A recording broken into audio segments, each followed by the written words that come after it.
In section number 9, we're going to be talking about Taylor polynomials and Maclaurin polynomials.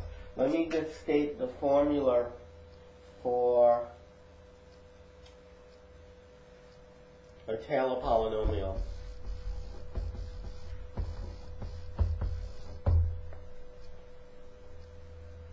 We have that our function is equal to f for c plus f prime at c plus times x minus c, of course, plus f double prime of c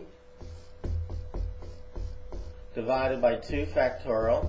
You might want to think of this as being divided by 1 factorial, and if you like, this divided by 0 factorial, because both 0 factorial and 1 factorial are 1 anyways. And this should be squared all the way up to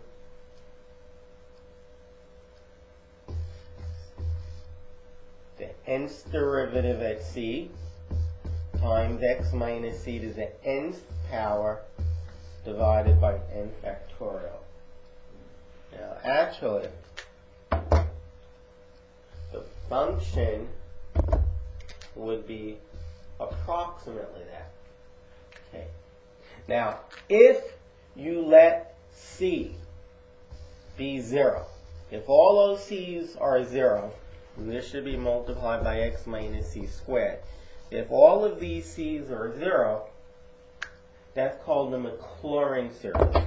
And of course, if c is 0, then x minus 0 would just be x. It would be x squared. It would just be x to the n. And all of these c's would be 0. All the c's are 0. That's the difference between Taylor and Maclaurin. Maclaurin is just a special case. What's special about it? C is 0.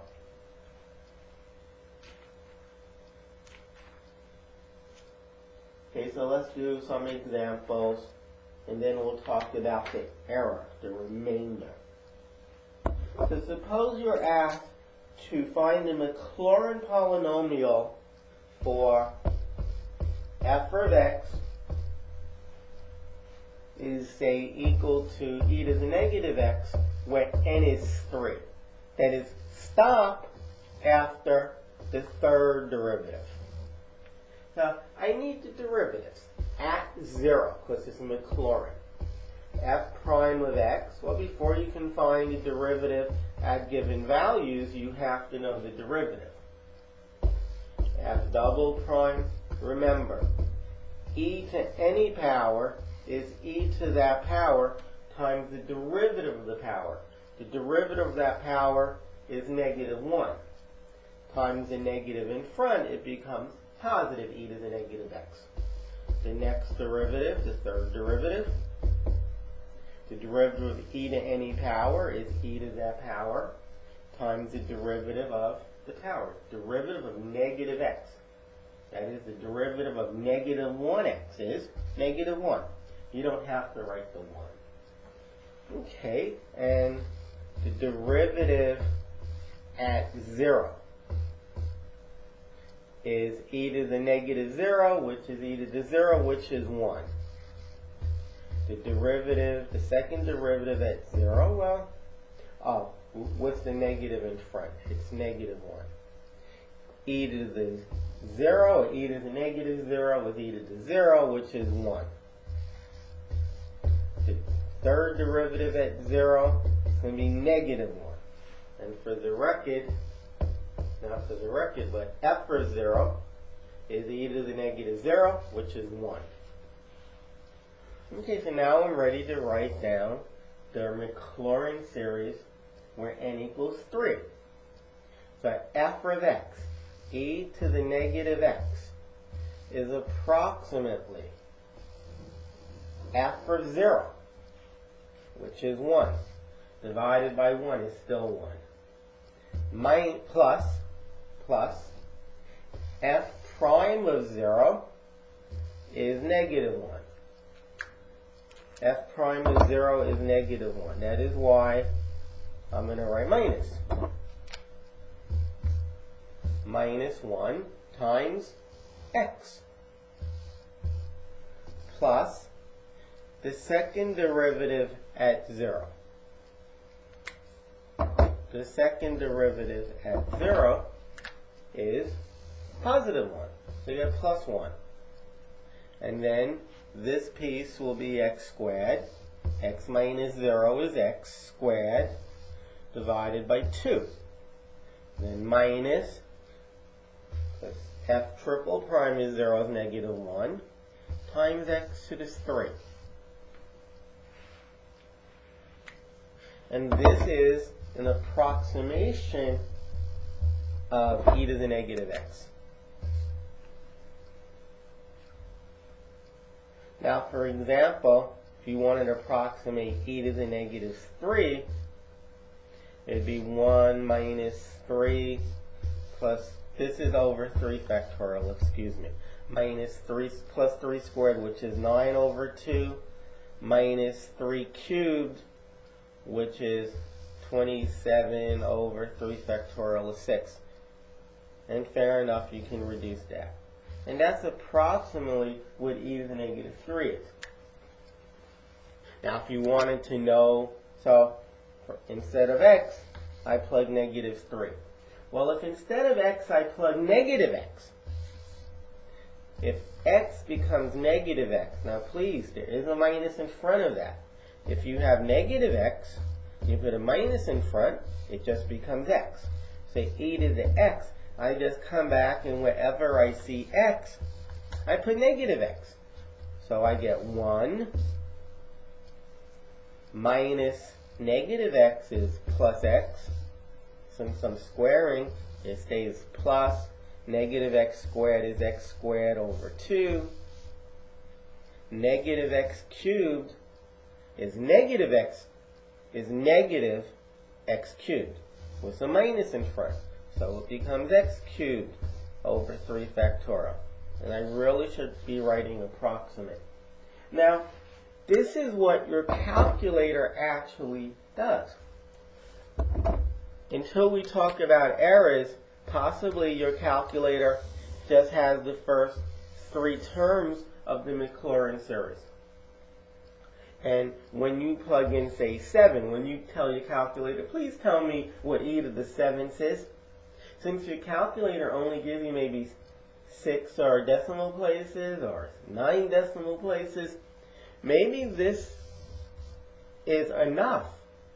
In fact, there will be a magic number of terms so that no matter what you type in for x, it will give you an answer within, say, 9 decimal places, and hence it's enough for your calculator. Your calculator does not compute e to the x. It does not. You may think it tells you what e to the 7th is, but it doesn't. It really tells you what this is, where x is 7. And that's just close enough. It's good enough. So there is your Maclaurin series for both e to the x and e to the negative x for the first 3 terms. Here is e to the negative x, the first 4 terms. That is a polynomial of degree n, or in this case, degree 3. And here is an approximation for e to the x. I wrote it as the polynomial of degree 3.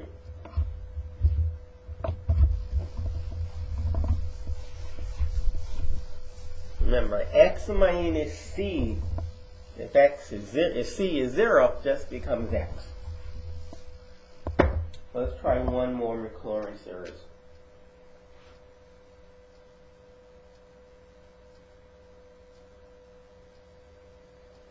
Suppose you want to find an approximation for a sine of x where, say, n is 5. You want a Maclaurin series. So we go out to the 5th derivative. F of x is sine x. F of 0 is sine of 0, which is 0.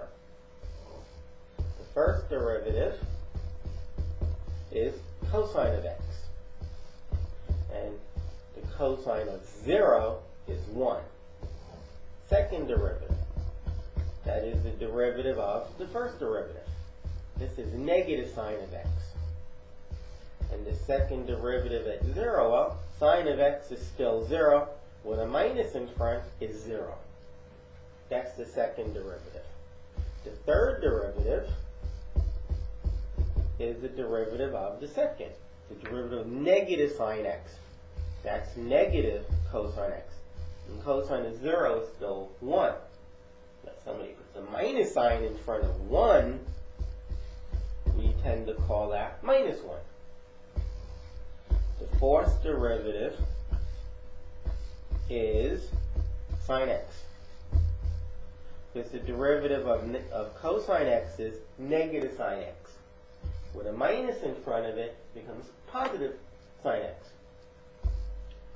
Generally, you put parentheses around the power when you use Roman numerals.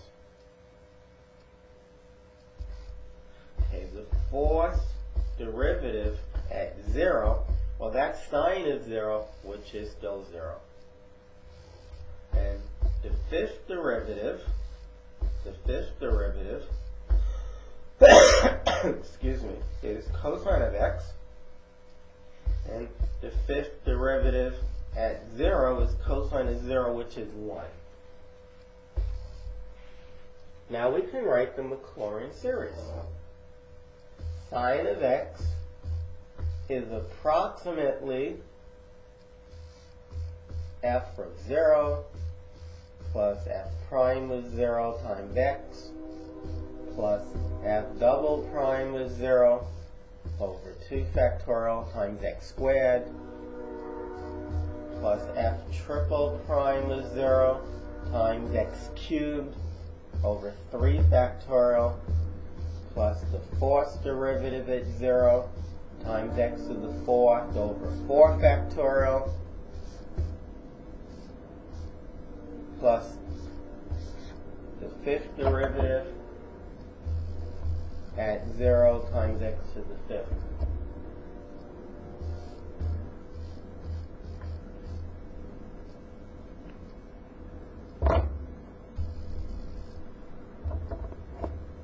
Fifth derivative at 0 times x to the 5 over 5 factorial. Well, f for 0 is 0. In fact, every other one is 0. You have 0, the second derivative is 0, the fourth derivative is 0.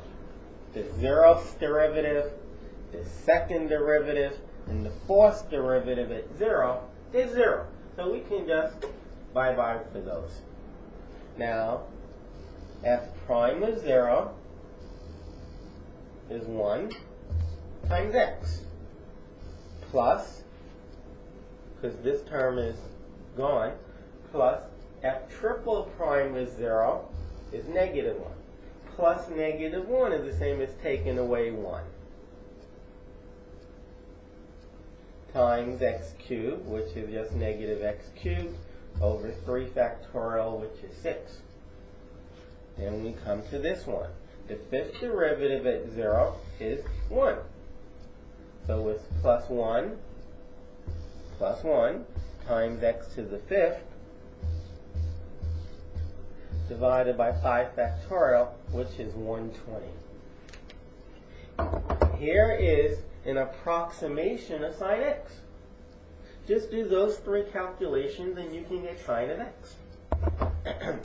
If you want to know what the sine of 1 is, well, it's just plug in 1 for x. It's 1 minus the 6. It's approximately 1 minus the 6 plus 1 over 20. 1 over 6, multiplying top and bottom by 20, you get 20 over 120 minus 1 plus 1 over 120. There's the 1. If you take away 20 over 120 and you add back just 1 over 120, you took away 19 over 120. Now 1, of course, is 120 over 120. Take away 19 over 120. You're left with just 101 over 120. 120 minus 19 is 101. So this here is an approximation for the sine of 1 degree. You want to see how good of an approximation is? Well, first, use your calculator to figure out a decimal for that, and then calculate the sine of 1 and look at the two numbers. See how close they are. See if they're right, see if they match for the first 5 decimal places. Or is it just 1 decimal place that they match for?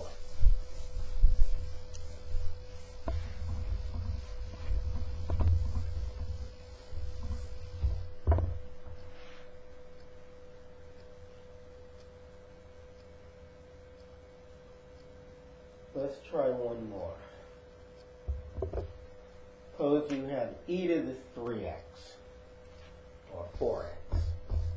F of x is equal to e to the 4x, and we want to do n equals 3.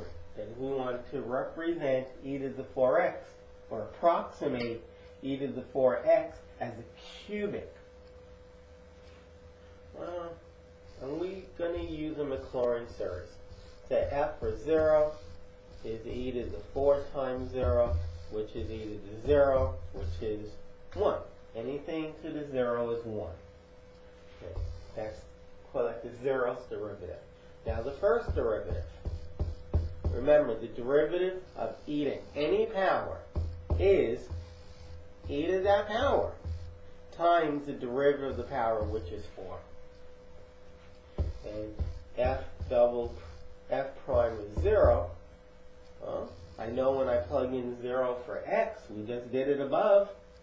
We just plugged in 0 for x above, and we got 1. 4 times 1, of course, is 4. And now we take the second derivative. Remember, if you have a constant times a function, just take the derivative of the function and then multiply it by that constant. The derivative of e to the 4x is e to the 4x times 4. Times that 4 in front, which makes it 16. And then the second derivative at 0, well, e to the 4 times 0, we did that above. It's good old 1. 16 times 1, 16. F triple prime of x. If you have a constant like 16 times the function, and you want the derivative, take the derivative of the function and multiply it by 16. The derivative of e to the 4x is e to the 4x times 4 times the 16 in front, 64.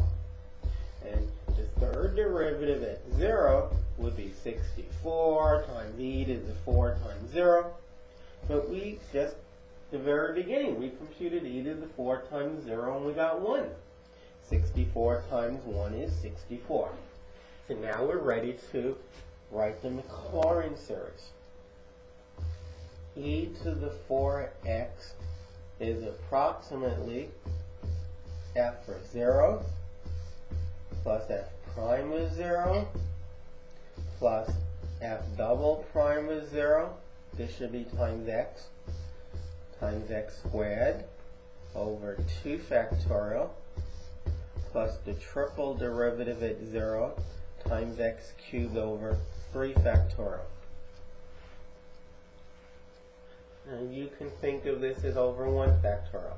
First derivative, first power of x, divide by 1 factorial. The 0 derivative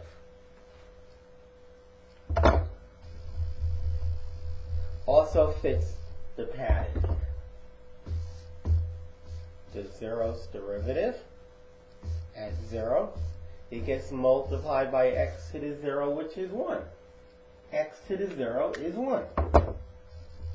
Okay, so you do get x to a power. They all get x to a power. Sometimes it's just cellular denoted. And you divide by 0 factorial. Okay, so this is equal to f of 0 is 1 times x to the 0, which is 1, divided by 0 factorial, which is 1, we get 1. Plus f prime of 0 is 4 times x divided by 1. The rule for dividing by 1 is don't bother. Plus the second derivative at 0 is 16 times x squared divided by 2 factorial, which is 2. And 2 happens to go into 16 8 times.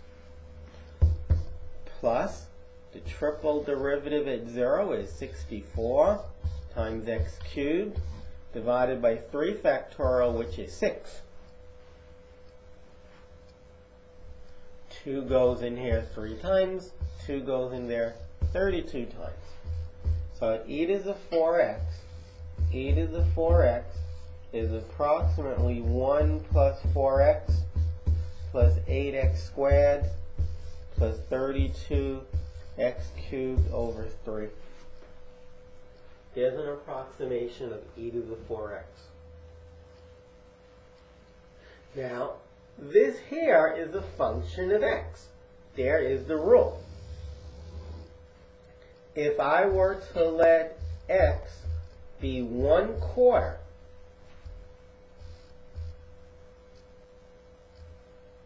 if I were to let x be 1/4, 4 times the quarter is 1, you get e to the 1, which is e. Say e is approximately 1 plus, put a quarter in here, 4 times the quarter is 1, plus a quarter squared is the 16th. 8 times the 16th is a half. A quarter cubed is 1 over 64. And 32 goes into 64 2 times. So you'll get 1 over 3 times 2. That's an approximation for e, which is not completely off. There's 2 and a half is 0.5. You have 2.5 already, and you're adding about 1.6. Top right. 2.5 and 1/6 is approximately 0.16. 2.66. And e is approximately 2.718. So it's not far off. And if you say, yes it is, that's not a good approximation, not a problem.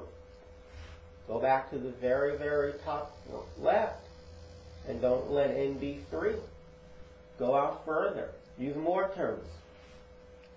But after 3 terms, we're pretty close. Or 4 terms. Okay, let's do some examples for Taylor polynomials. That's where what the argument, that is the value for c, is not 0 necessarily.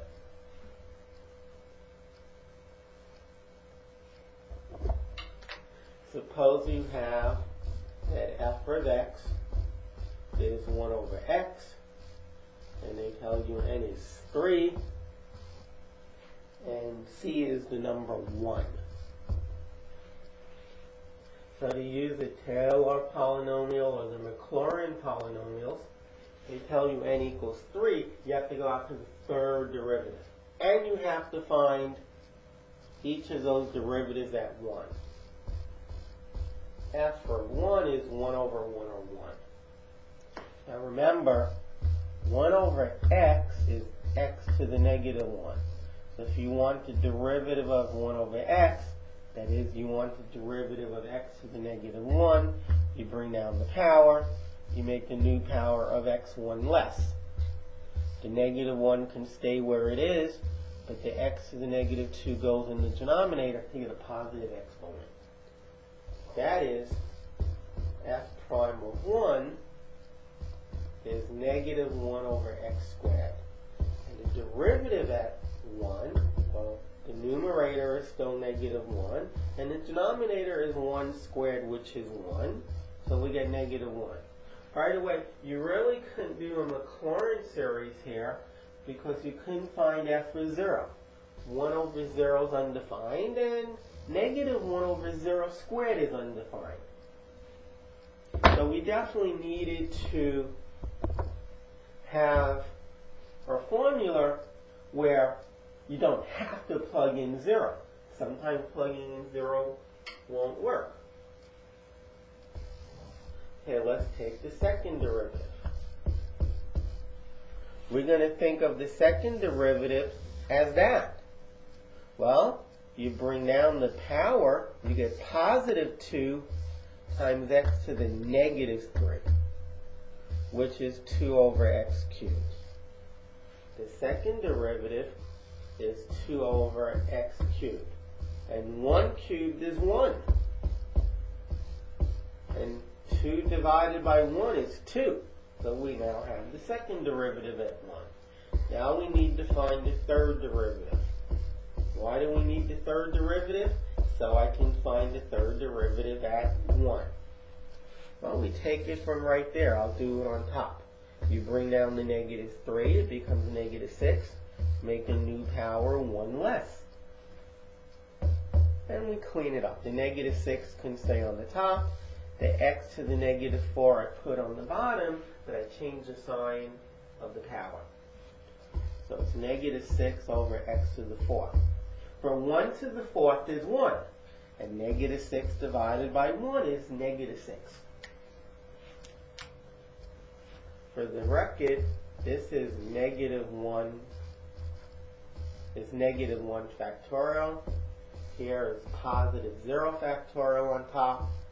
The 2 is positive 2 factorial. This negative 6 is negative 3 factorial. The next number would be positive 4 factorial.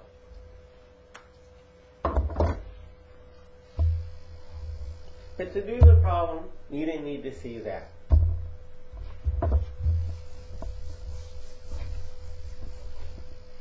So now, the Taylor series, a little bit different.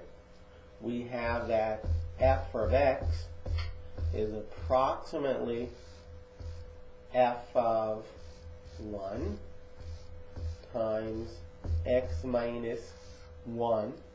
Remember, this is the 0th derivative to the 0th power divided by 0 factorial plus the first derivative at 1 times x minus 1 to the 1 over 1 factorial plus the second derivative at 1 times x minus 1 to the second over 2 factorial. Everything is 2. 2 primes, power is 2, factorial is 2. Now we do it with 3. It's f triple prime at 1 times x minus 1 cubed over 3 factorial. And this equals f of 1, we found out was 1. Anything to the 0 power is 1. 0 factorial is 1. So 1 times 1 over 1 is simply 1.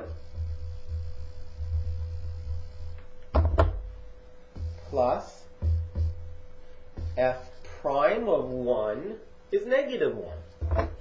So instead of it being plus, it's minus 1 times x minus 1 to the 1. Well, 1 times x minus 1 is x minus 1. Over 1 factorial is still 1. Okay, plus the second derivative at 1, which is 2, positive 2, times x minus 1 to the second power over 2 factorial. 2 factorial is 2. So the 2's actually vanish. The triple derivative, or the third derivative at 1, is negative 6. Adding negative 6 is the same as taking away 6. And you get x minus 1 cubed over 3 factorial. And it just so happens that 3 factorial is 6. So there's the answer. It's 1 minus x minus 1 plus x minus 1 squared minus x minus 1 cubed.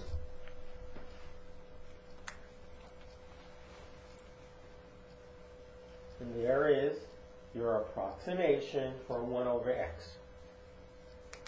Remember, f of x was 1 over x.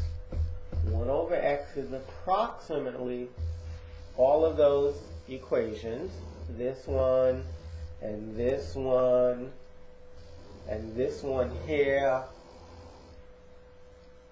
But in particular, 1 over x is approximately 1 take away 1 minus x plus x minus 1 squared minus x minus 1 cubed. That's approximately what 1 over x is. In some instances, it gives you the exact answer. 1 over x is approximately this. If I let x be 1, well, 1 over 1 is 1. But if x is 1, this will be 0. 1 minus 1 is 0. Squared is 0. This will be 0.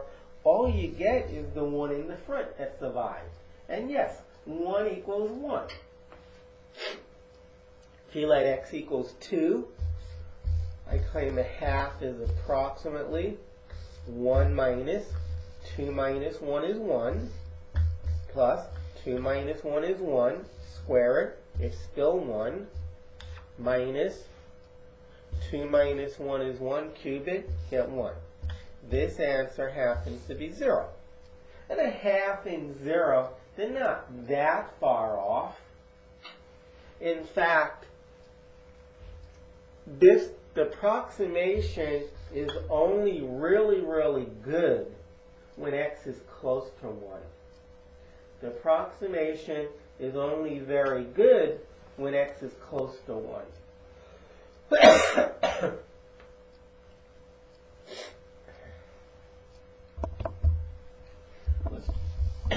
Let's try one more of these, and then we'll talk about the error.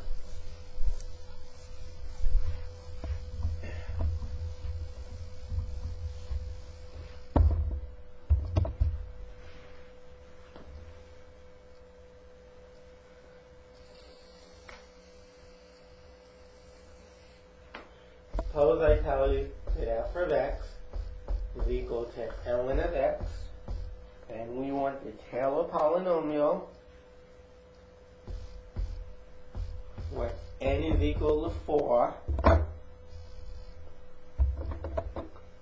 n equals 4, and about, we say about, c equals 1.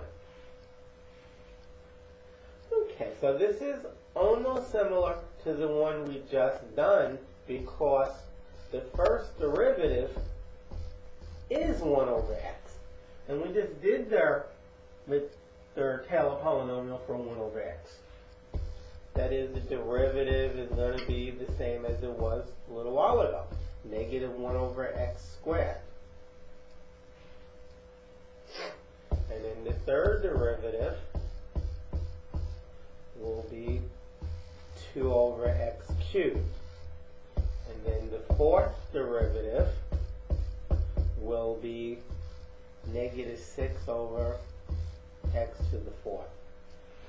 And since we're expanding about 1, the bottoms will all be 1. 1 to the fourth, 1 cubed, they're all 1. And dividing by 1 just gives you the numerators. This is f prime of 1, this is our, this is f double prime of 1, this is f triple prime of 1. At the fourth derivative of x, so add 1 is negative 6, and f of 0, f of 1, which is ln of 1, that's 0. Okay, so we're ready to write it down. We know that f of x is approximately f of 1 plus f prime of 1 times x minus 1 plus f double prime of 1 times x minus 1 squared over 2 factorial plus f triple prime of 1 times x minus 1 cubed over 3 factorial plus the fourth derivative at 1 times x minus 1 to the fourth all over 4 factorial. Okay, so let me continue up here. So f of x is approximately f from 1, we just did right here, it is 0. So it's just 0. I won't even write that. Plus f prime of 1. F prime of 1 is just 1. It's just 1. After all, 1 over 1 is 1. So it's 1 times x minus 1, which is x minus 1. Plus f double prime of 1 is going to be negative 1. After all, negative 1 over 1 squared is negative 1. So it's plus negative 1 or negative 1 times x minus 1 squared over 2 factorial, which is 2. Now that 1 is not necessary. So goodbye 1. Plus f triple prime of 1, which is positive 2 over 1 cubed, which is 2 over 1, which is 2. Positive 2. Times x minus 1 cubed times 3 factorial, which is 3 times 2 times 1. The 1 you don't need, the 2's cancel. So it's x minus 1 cubed over 3. Plus the fourth derivative at 1, which is negative 6. Plus negative 6 is just minus 6 times x minus 1 to the fourth divided by 4 factorial, which is 4 times 3 times 2. I won't even say times 1. Well, the 3 times 2 goes right into the 6. So you're just dividing by 4. That is ln of x. Remember, f of x is ln of x is approximately, now I'm just copying, it's approximately x minus 1 minus x minus 1 squared over 2 plus what? X minus 1 cubed over 3 minus x minus 1 to the fourth over 4. Will the next one be x minus 1 to the fifth over 5? If we did go another term.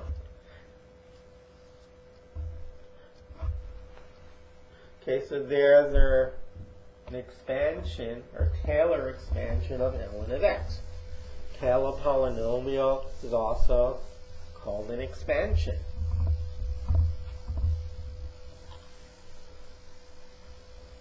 You take a lot of derivatives and you plug in 0 or a 1 or whatever the value of c is, and you use the formula. Okay. Now, we have that. I'm going to use reasonable notation here.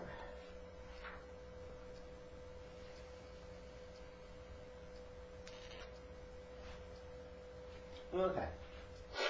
So we have that f of x is approximately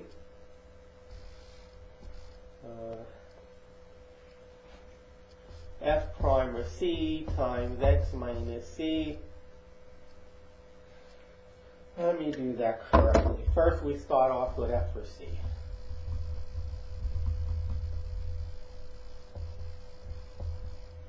First time you don't take the derivative. F for c plus f prime of c times x minus c plus f double prime of c times x minus c squared, all the way up to the nth derivative of f at c times x minus c to the nth power over n factorial, and this one is over 2 factorial.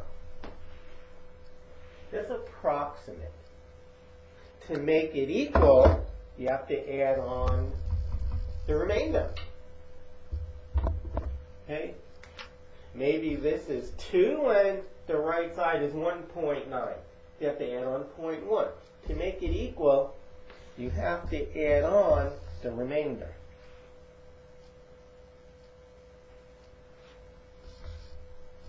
Which is denoted by r for remainder, r sub n of x. And now it's equal, because I added on the error, actually. I added on how much? I added on the remainder. Okay, now, if I were to call this Pn of x, f of x is equal to Pn of x plus the remainder. Now, the remainder, naturally enough, will be the exact value minus what we got. We approximated f of x with this Pn of x. Okay, now, the remainder or the error, it's never negative. So we just take absolute values of both sides.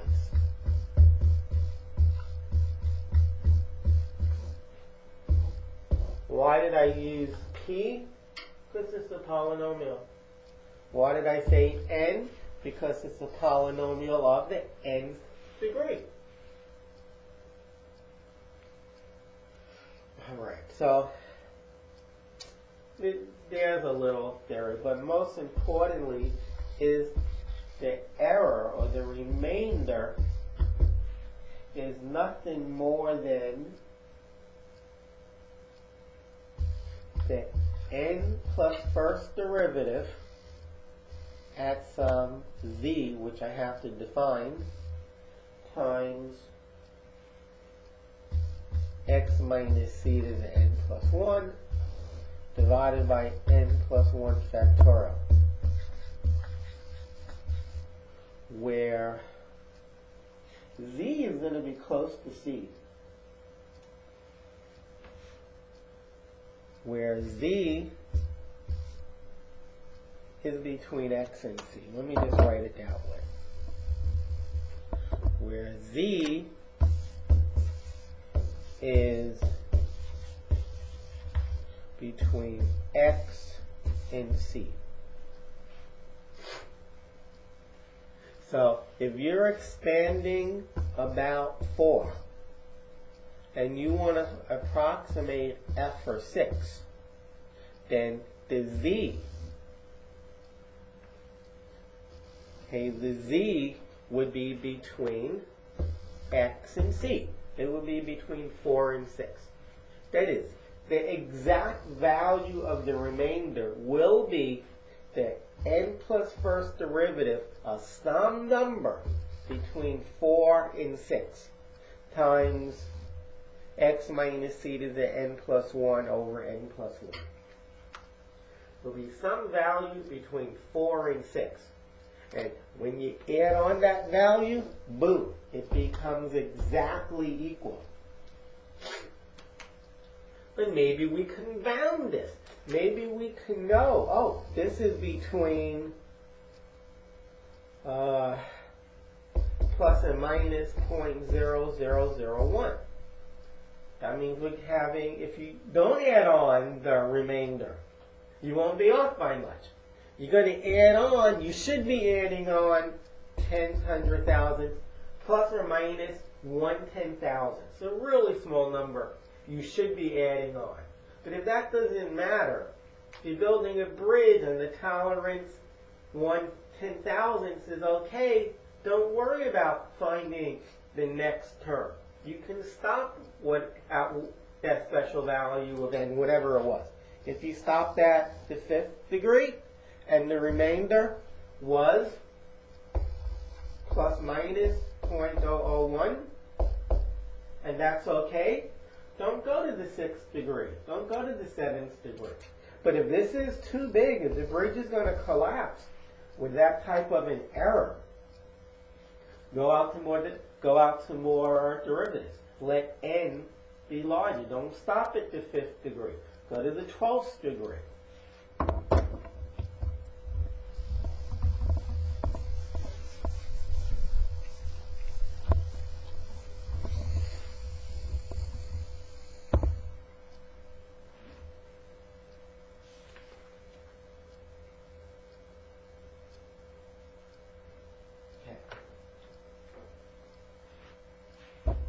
We looked at the sine curve, or sine x.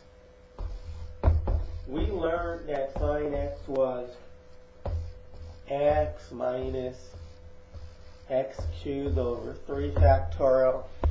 And let's see how far out we went when we did sine x. I think it was the next one here. We went up to the 5th degree. And you see what we got. This is what we got.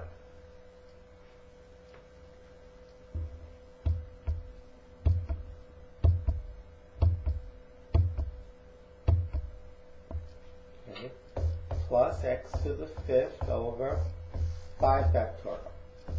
And I should say approximate. Now, what if we didn't even want to go out that far? What if we just wanted to go out to 3rd degree? Okay, we approximate sine with that. And the question is, how good is this? Now, we want to approximate the sine of 0.1. That's what we want to approximate.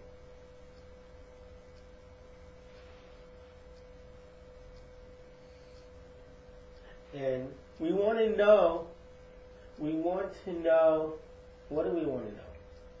We want to know how exact our answer is going to be. We want to know how exact our answer will be. Okay, so what we get is 0.1, x is 0.1 minus 0.1 cubed over 3 factorial, which is 6. We get 0.1 minus got to go in 3 spaces, over 6. Okay, getting the denominator to be the same.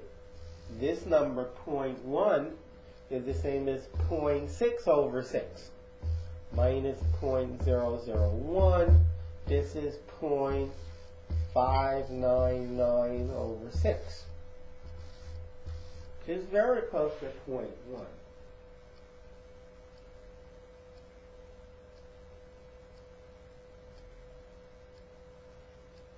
You just using the calculator. 99833. 99833. Very close to 0.1. Now, what we did was a Maclaurin series where c was equal to 0 and x was 0.1. Now what we know is that the remainder is that one more derivative. See, we stopped at 3. We stopped at the 3rd derivative. So our n is really 3. Our n happens to be 3.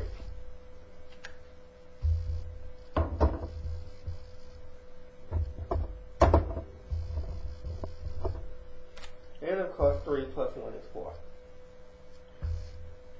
It's the 4th derivative at some z value times x minus c, c is 0, to the n plus 1, divide by n plus 1 factorial. 3 plus factorial. So we have the fourth derivative, not the fifth, sorry. We have the fourth derivative at some special number z.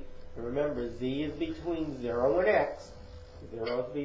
Z is between 0 and 0.1 times x to the fourth over 4 factorial. Now, what is the fourth derivative? Well, this is y, and y prime is cosine x, and y double prime is, negative sine x.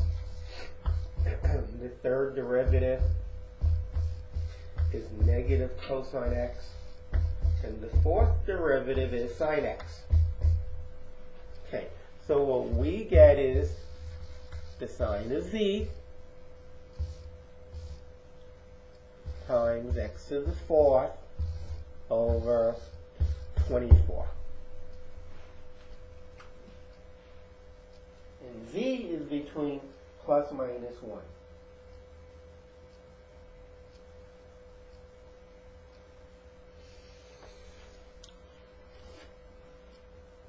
And actually, we know what x is. Excuse me.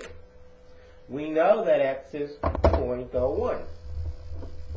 We know the value of x is 0.1. It's 0.1.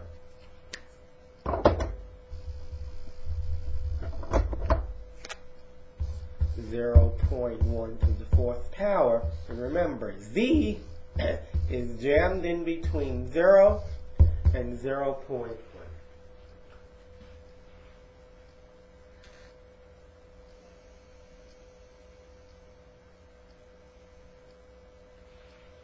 Okay. Now, what we want to do is find a bound on this. We want to find a bound on this stuff in the middle. The sine of z times, well, 0.1 to the fourth is going to be that. You have to move in 4 spaces. And we're dividing by 24. Well, when z is between 0 and 0.1, this is never negative. The sign at the beginning is positive. This is positive and this is positive. And this, when it's exactly 0, the sign of z, when z is 0, the sign of 0 is exactly 0. So we know it's either 0 or more. Now on the right-hand side, basically what you do is we just argue the least this can be is 0, and the most it can be is 1. The most the sign can be is 1. 1 times that is 0.0001 divided by 24. And that happens to be, using a calculator, 2, 4, 5 zeros after the decimal. 1, 2, 3, 4, 5, 4. I just wanted to get a upper bound.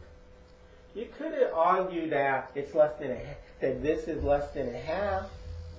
You could have argued that's less than a half. You can actually calculate the sign of 0.1 and say it's less than a half. The problem with that is you're kind of cheating then. We're trying to do this as if we don't have a calculator. We want to assume that we don't have a calculator. Okay? I know that this is bigger than 0, but less than 1. Okay, that's why I said the lower limit is 0. If this is bigger than 0, and this number is clearly bigger than 0, and you're dividing by bigger than 0, everything's positive. You're going to be bigger than 0. And sine of z is less than 1. Imagine if I put a 1 there. 1 times 0.0001 over 24. Any case, there's my answer. And it's a pretty good approximation. It went out 6 decimal places before you got a non-zero entry. It's a good approximation. So for two terms, just 2 terms, you can approximate the sign of 0.1. Okay, and the nice thing is we didn't use a calculator. Now, one of the things I don't like about these days is we do have a calculator. And it's a lot quicker to type in the sign of 0.1 than it was to do all of this. But then again, it's still fun.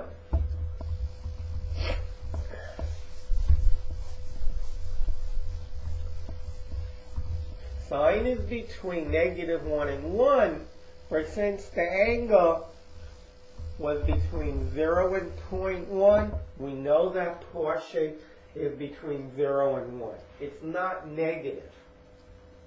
Between 0 and pi, the sign is always positive.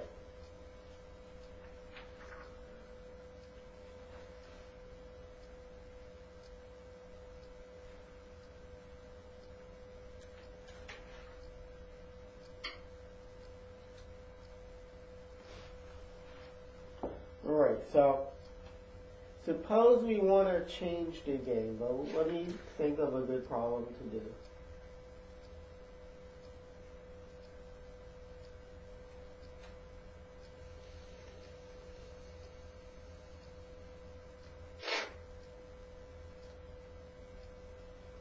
Okay, so let's reverse the game. Suppose that you come to learn the following.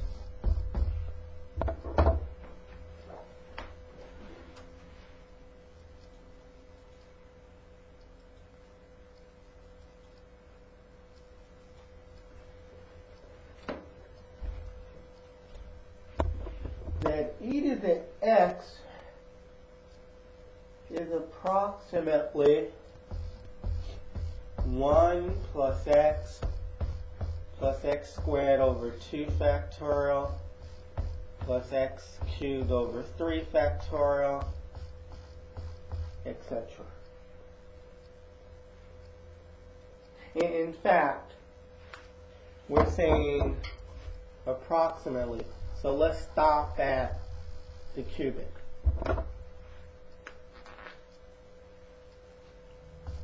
Then you're told that x is less than 0. Now, the question is, we want to determine the value of x for which the given function can be replaced by the Taylor polynomial, which we have, if the error cannot exceed 0.001. The error, which is a remainder. The remainder of x cannot exceed, must be less than or equal to 0.001. And it can be plus or minus. The error has to be 1/1000. Has to be no more than 1,000. So it can be plus 1,000 or minus 1,000 or anywhere in between. That's why I put absolute values. Okay. So now, the remainder here is going to be R4. Because if you stop at where n is 3, the remainder is 1 more. The remainder is the 4th derivative at a special x value times x to the 4 over 4 factorial. And we want this to be within 0.001. Okay. Well, what is the 4th derivative? Well, actually, e to the x, the derivatives are all e to the x. So the 4th derivative at z would just be e to the z. E to the z times x to the 4th over 24. Okay, now, okay, absolute value. Now, e to the z, regardless of what z is positive. X to the fourth, because we're raising it to a zero, excuse me, to an even power, it won't be negative. It might be 0, but it won't be negative. Because a negative to the fourth power is 0, excuse me, is positive. A positive to the fourth power is positive, and 0 to the fourth power is 0. You never get negatives.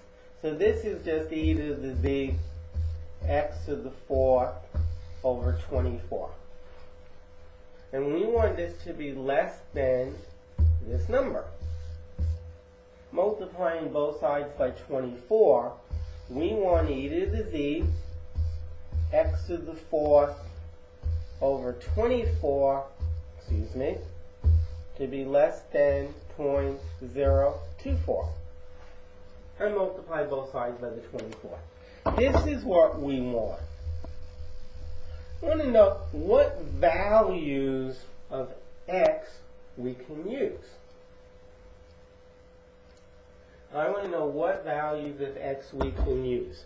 Now remember, z is in between x and c. Our c is 0. And we're told that x is negative. So z is in between x and 0. Okay, z is in between x and 0.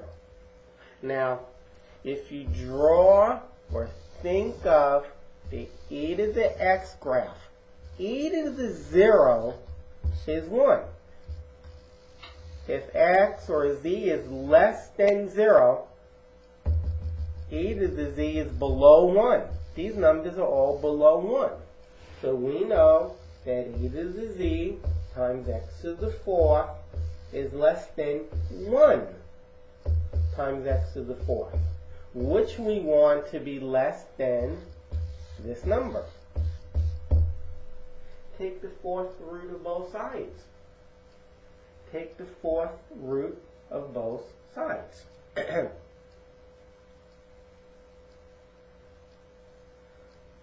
Now, here's where it becomes a little bit tricky. Here's where it becomes a little bit tricky. Let's look at x squared because we're probably experts on that.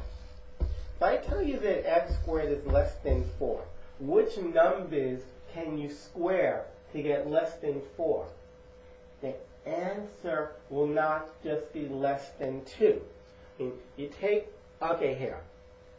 When you take the square root of both sides, the square root of x squared is not x. It's the absolute value of x. Think about it. If x was negative 5, when you square negative 5, you get back 25. And when you take the square root of 25, you get back 5. You didn't get back x. You got back the absolute value of x. And that's less than 2. That means x is in between negative 2 and 2. When we take the fourth root of both sides, we get the absolute value of x should be less than the fourth root of this number.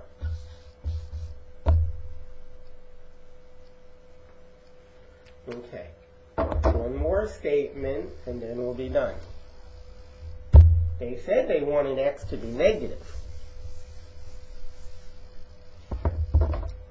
This statement down here means that x is in between negative the fourth root of 0.024 and the fourth root of 0.024.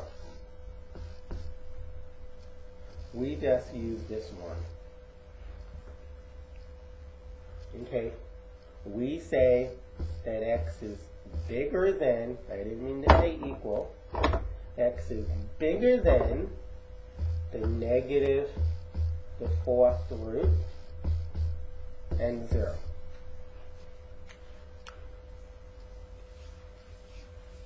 And I guarantee you this piece will be less than 1. It'll be less than 1. E to z, if z is less than 0, will be less than 1. You want to bound the e to the, you want to bound the part that has the z. Before we said the sign of z was between 0 and 1.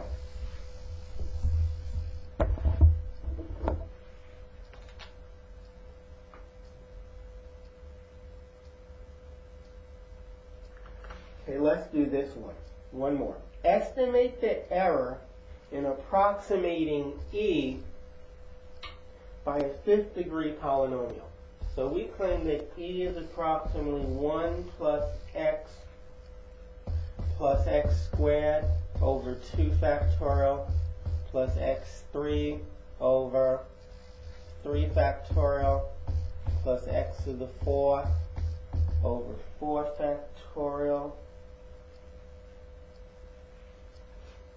minus x to the 5th over 5 factorial.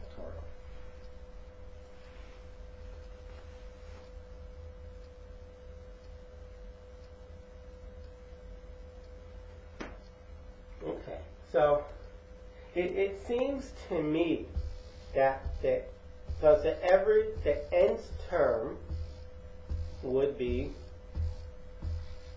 this. Okay, seems like the nth term is always that. When n is 0, well, we get this. That's always there.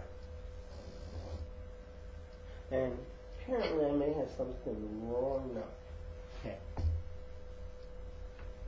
We always get that. That is, the nth derivative is always 1.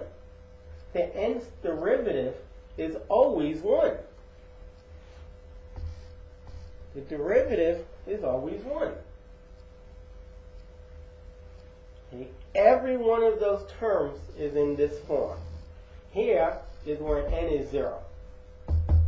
You get 1 times x to the 0 over 0 factorial. 1 is 1, x to the 0 is 1, 1 times 1 is 1, the bottom is 1, 1 over 1 is 1. Then n is 1, x to the 1 over 1 factorial, which is x over 1, which is x. Exactly what it says. Then n is 2. You get 1 times x squared over 2 factorial, which is x squared over 2 factorial, which is exactly what I have here, and so on. So Fn of x is always 1. Right, so now the remainder is, we go out to the next term. 5th term, go out to the 6th. This is equal to f(6) of z times x to the 6th over 6 factorial.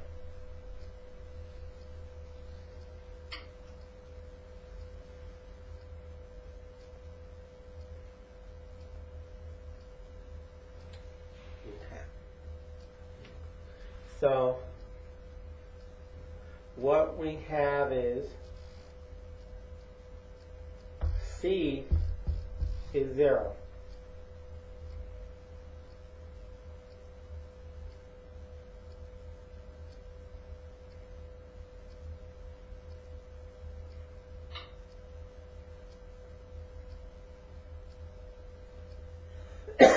Actually, folks, that's e to the x. That's e to the x. Okay, that's e to the x. So now, the 6th derivative, the derivative of e to the x is always e to the x. So then you plug in z, you get e to the z. E to the z x to the 6th over 6 factorial. But now, if we're approximating e, that means x is 1. C is 0, x is 1. Okay, so basically, we want to bound this answer. We want to bound it. Okay, now the e to the x graph goes like this. When x is 1, we're at e, and when x is 0, we're at 1. So if z is between 0 and 1, e to the z is less than e. It's between 1 and e. It's less than or equal to e times x to the 6th over 6 factorial. But we know that x is 1. So it's e times 1 to the 6th over 6 factorial. 1 to the 6th is 1 times e is e over 6 factorial, which I think is 720. Since the fraction is positive, I don't need the absolute value bars, and I should say the remainder is less than that. The remainder is less than 3 over 720. The remainder is less than that. Now you say, well, I don't even know what that is. I don't ever fail for that. Fine. That's less than 3 over 720. I replaced e. What's a bigger number? Like 3. And 3 goes into this number 24 times, 240 times. That's less than 1 over 200, which is 5 over 1,000, so 10 hundredths thousandths. The remainder is less than 0.005. Now I'm pretty sure that if you left your answer like that, you would get full credit. Okay, but your teacher might say, but you don't even know what that means. You don't even ever fail for that number. Well, if you continued on like I did, you get a fail for the answer. It's within 0.005. The first 2 decimal places are definitely correct. Okay, so they say approximate e. That means x is 1. X is 1. Not that it really matters, but maybe I should have plugged in 1 for x from the very get-go. X is 1. X is 1. 1 to the 6th. And then you get less than e over 720, which is 0.005.